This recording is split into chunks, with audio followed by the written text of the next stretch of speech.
Let's just start with, and we throw this at everyone watching too, so let us know on Twitter, #TheStarters. What are you just most excited about this finals between the Cavs and the Warriors? I'm really pumped for Kyrie Irving versus Steph Curry. As much as we're talking about Steph Curry, and obviously he deserves all the talk, people are sort of overlooking Kyrie Irving, and I don't think that the Warriors have a really good defensive matchup for him. I think he is going to thrive as long as he is healthy. He's basically unstoppable, I feel like. Who are you going to put on him? Are you going to throw a Clay at him? I mean, maybe. Yeah. But still, I mean, he's going to be quick, a little too quick for him, I feel like. I know he is a 3-time All-Star, but I feel like he could be the X factor in this series. He can be unstoppable. He is still going 19 per game and shooting 48% from the three-point line, which is the highest of anybody, higher than Steph, higher than Clay.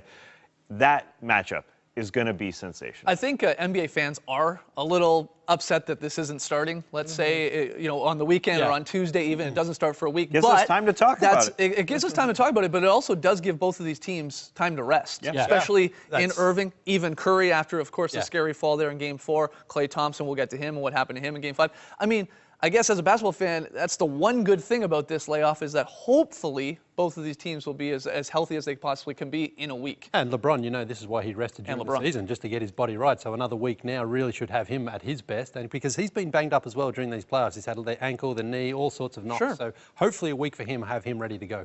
It's pretty cool, too, with Curry, again, taking on LeBron and the Cavs. He's running the All-NBA gauntlet here, Tass. I mean, he's taken on Anthony Davis in the first round, Marc Gasol with the Grizzlies in the second round, James Harden, of course, in the Western Conference Finals, and now LeBron in the finals.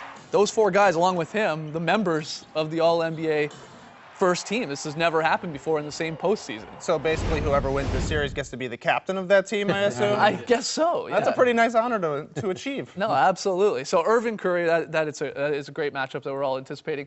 What about, who do we want to go with now? Let's go with you, Lee. Yeah. What are you most excited about in this series? We know Steph and LeBron are going to be the two most important players for their team, but I'm actually looking for the battle of the Thompsons. Not that they're going to face up against each other, Tristan and Clay, but the impact that they're going to have on their respective teams, because they're both very, very skilled at one particular aspect of their game. We know that Tristan Thompson, particularly on offense on the rebounds, he has given Cleveland so many second chance opportunities, and we know that he hasn't got much of a game, but we know that LeBron looks for him to go for those little floaters, and Matthew Dellavedova has been working that alley-oop with him really well as well in the playoffs. But Klay Thompson is very important, obviously, for the Golden State Warriors, because I feel that even though he's a much improved player, he was an all-star this season, he's still likely to go 0 for 6 from downtown as he is to go 6 for 6 from downtown.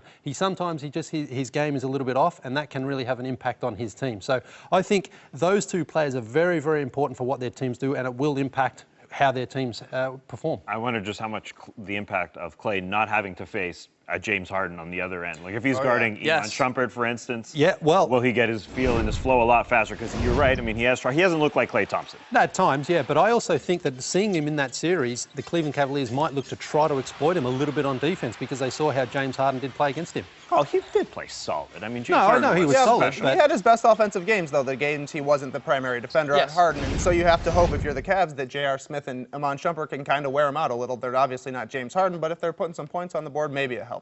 Look, Clay broke free in Game 5 there in that third quarter. A scary situation with Clay, though, too, taking the tiger knee from Trevor Ariza, Mortal Kombat-like move here. Catching him right there in the ear, required stitches. We saw it was bleeding.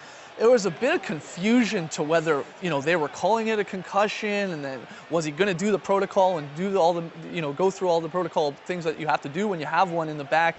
A lot of confusion in terms of the broadcast and whether or not he did. We've heard since his father, on Mike and Mike here today on ESPN saying, look, he had concussion symptoms. He was vomiting through the night. He was woozy. I mean, even saw him talking to Doris Burke after the game. It was a little scary. It was loud, but he seemed to be having some problems even understanding what she was asking him because he just got clocked in the head. So certainly. Again, a good thing you sort of have a week off that he could rest up here. And the good thing he didn't come back into the game after that happened as well. Well, he does still have to pass those protocols as well. So that's another test for him. I wonder when they are, but I think he'll be fine. A week helps for sure. I was going to say, if this was happening this weekend, maybe he doesn't play in a Game 1 situation, you would hope that he'll be playing in Game 1 when we get to it next Thursday. What about you, Trey? Again, this is the finals. What are you excited about? I'm just excited to see how lit the arenas are going to be. Two of the best arenas in the league, fans-wise. The Golden State Roracle, no doubt about it, has been the best home court advantage in the league. They lost 2 games there. the entire season, won in the playoffs, and they are just super excited. Their first finals, like we said, since 1975. And on the other side, the Cleveland fans are pretty loud too. You remember at opening night, they were going crazy with LeBron coming back. Cleveland hasn't won a sports title ever. I don't know. Definitely not in my lifetime. Maybe they'll get one now. It's just going to be fun to watch how loud those teams are and to see how all the new guys that are getting their first finals experience are kind of having to deal with playing in such a hostile arena. It's going to be awesome to watch. Both of these teams, again, they're hot. 24-5 combined in the postseason, so they're both playing great basketball, which is fun. I'm excited, and we're going to have a lot of time to talk about this again, but the LeBron legacy sort of storyline to this series, I know it always comes back to LeBron, but, you know, whether it's right or wrong, how many rings you win does define a player's legacy. It has a huge impact in it of how you remember him. So this final is pretty critical to LeBron because it gives him a chance to get back to 500 in finals. You know, if they do win, it would be his third chip in 6 tries. If he doesn't win, which is a strong possibility, the Warriors the favorited team in this, you know, he goes to 2-6. Yeah. You know, and when we get into it, you start comparing LeBron to your Jordans and your Kobes. Those guys a much better success rate. Even Magic Johnson in the end, 5 for 9, I think it was. Yeah, that's right. He lost 4, but he won 5. Exactly.